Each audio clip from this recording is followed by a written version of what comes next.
Again, you have a couple of options on how this works. First of which you can provide an actual driver's license. So we scan the driver's license right here and it populates all the actual information. I can show you that real quick so you can look at it. So if they provide a driver's license, we just hit scan and it scans it with the actual camera.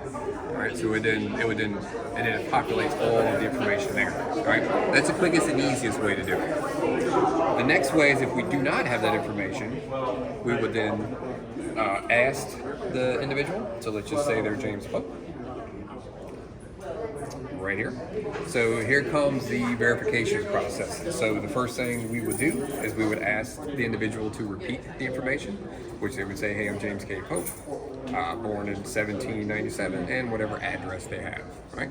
Obviously this address is not real because James has kind of been dead, right? At that point, again, we have a couple of options. We can process it normally.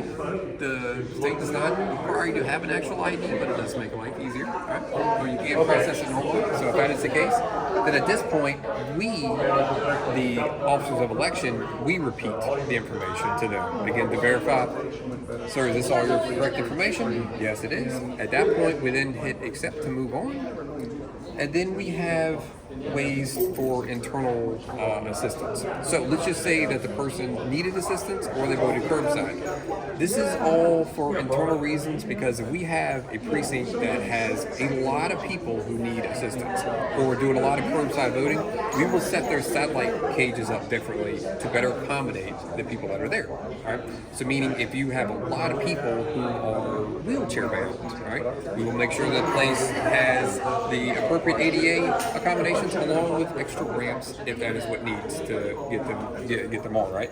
And this is just all internal things from there, right?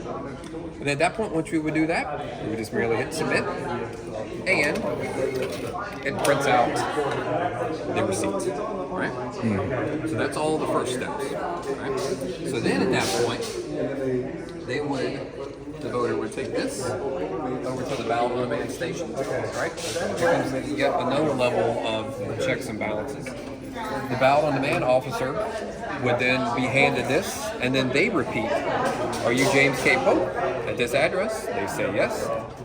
Then the ballot on demand officer merely scans the barcode, right?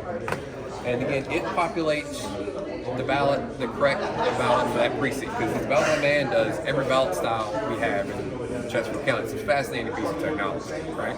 Because this having everything, you got to think of the alternative.